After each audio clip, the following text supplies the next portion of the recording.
Ryan Garcia's trainer says he's destroying sparring partners, and Gervonta Tank Davis is next. What's good, everybody? It's your boy, Cardinal Red Sports. Let's talk about it. Alright, y'all. So, the coach of Ryan Garcia put out some very interesting news today. He said that Ryan Garcia not only is looking great in sparring, looking better than ever, looking very special, but he is destroying his sparring partners. I just wanted to give my 2 cents on that and whether it will impact this fight or not. Alright, so sparring sessions. What do sparring sessions mean?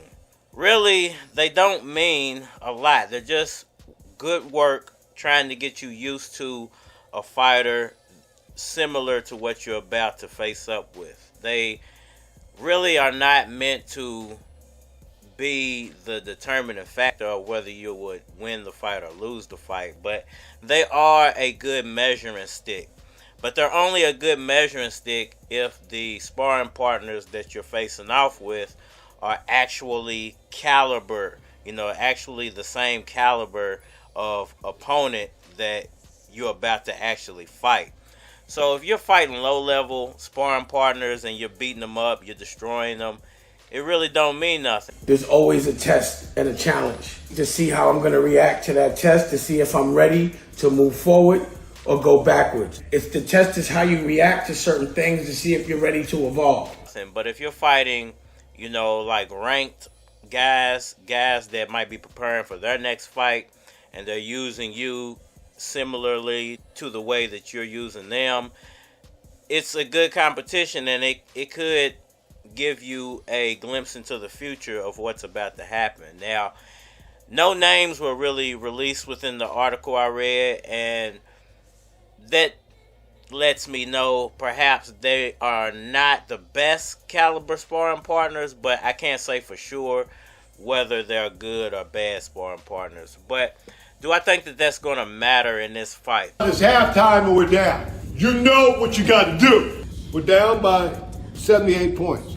So what? I don't think that there are any other fighters that I can think of that mimic Gervonta Davis, that are, it's almost like Manny Pacquiao, that are, similar to what Davis does, because Manny Pacquiao was so hard to prepare for because there was no other fighter that you could spar with that would mimic Pacquiao to a T. Now, there are other fighters that you can mimic to a T because their styles are not generic, but generic for lack of a better word. There are a lot of fighters. This is why I say that, guys that train with a specific style, they're easy to figure out because their style is generic. And when I train a certain way, so you can't figure the style out. If you've never seen the style before, then you can't just figure it out, in the blink of an eye. Guys that train to a specific style are very easily figured out. And I think that could be a problem. Is Ryan Garcia training for just a left hook, or is Ryan Garcia training to surprise Gervonta Davis with something on Saturday night? And it sounded more and more like they're just training for power. They're just training so he can score the knockout. And I think that's the wrong game plan. I think that's really going to get Gervonta Davis, it's really going to give Gervonta Davis an opening within the fight, because Ryan Garcia is just going to be throwing numerous power shots trying to catch Gervonta coming in.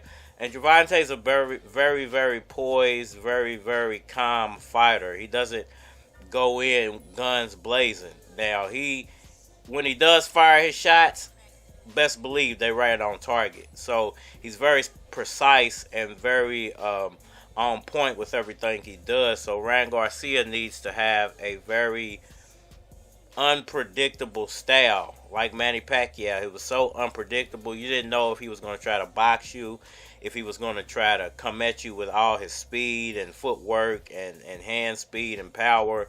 You didn't know if he was going to be trying to use the ring. It was very unpredictable. So he caught a lot of people off guard with that style.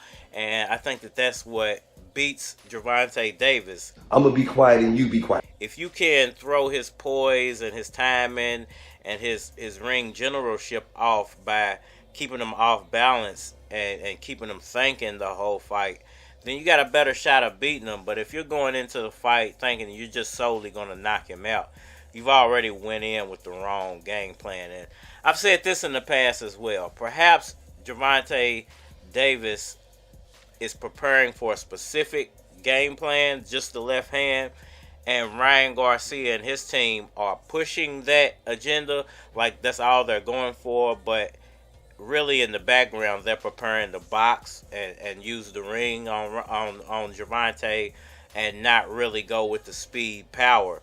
Now, that could be a good, strategy to go in with, make him believe that you're just going in to knock him out when you're really going in to box him and keep him off balance, use that length and that jab to keep him off of you and really just work the ring for the entire fight. If he can do that, he can pull off an upset victory.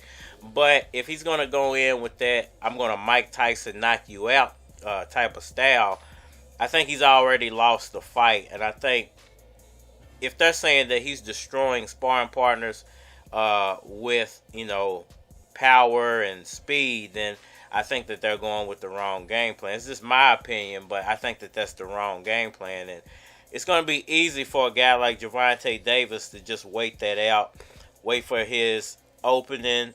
When he finds the opening, then he's going to Leo Santa Cruz, Mario Barrios, Ryan Garcia. He's going to be the next victim of the boom bop. And listen, I think this fight is good for boxing. I think this fight is going to open a lot of doors for other guys to put on super fights. I don't think it's going to do the numbers that Oscar and Golden Boy and Bernard are looking for, that 1 million buy. But I think it's going to do well enough to let guys know that, listen, you have to put on good fights to get people to pay for them. You can't keep facing up with the David Evansians of the world and think people are going to support you just because they like you. It just doesn't work like that. There are too many other outlets to go about watching these fights through. And if you don't have to pay for something, you're not going to pay for it. And it's a whole new day. And boxing has to get that together. Or it's going to have to go back to the old days to where a lot of these fights were available on regular TV. And that would get a lot more eyeballs on them. Even when PBC first launched, and I'm going to end it here. When PBC first launched, their whole platform was basically giving those fights away on Fox. And it was working. Fox and Showtime, I believe, were hosting their fights. Showtime, you got to pay for. Fox is free. And it was working. A lot of people were tuning in. The fighters were becoming very popular because people were getting to see two really good guys face off with each other. And they didn't have to go the pay-per-view route. And I think that they stopped the model because of what happened with the crisis in the world. And they lost a lot of money with that model because of the crisis in the world. But now things are pretty much back to normal. And you can go forward once again with that model. But it's going to take the proper matchups to make it work and work very, very well to the point to where some of these guys, give away 1 or 2 fights, and then the super fights are on pay-per-view. Everybody's willing to pay for a super fight. Nobody's willing to pay to watch David Evans and Terrence Crawford get it on. Y'all let me know what y'all think about all that down in the comment section below. Hit that like button for me. Share. Subscribe. Holla at me on all social media platforms. I'm on Facebook, I'm on Instagram, I'm on Twitter, and of course YouTube. And you're more than likely to get a response from me on the tube. So holla at me over there, but I am on all the other ones. If y'all want to collabo, you can always hit my Gmail. My Gmail is flockofcards. That's flockofcards@gmail.com. And we are mine. Hold up, stay fitted. So low, you would think I'm a no-show. Gator kicks, not the skin, but the logo. Acosta, fit fresh off the hanger. I'm a game changer, lanes are in danger. No chain, no ring on my finger, but I'm still fly, so the lanes feel anger. Cause this chain costs about a stack, and they still don't see him like a tap on the back. I ain't a pimp, but I still Mac on the track, and all I really need is some yak and a sack.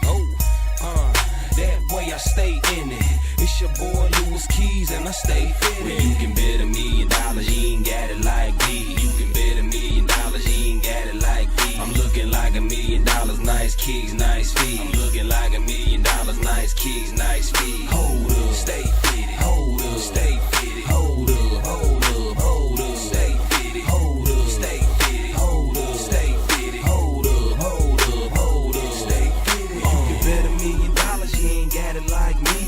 I don't give a damn if I'm in the white tee, scuffed up kicks and no jewelry. I'ma still shine like a jewel thief. Louis Keys, I don't mean to brag, just trying to hip you to the 7-figure swag. Knots in my pocket so my jeans might sag.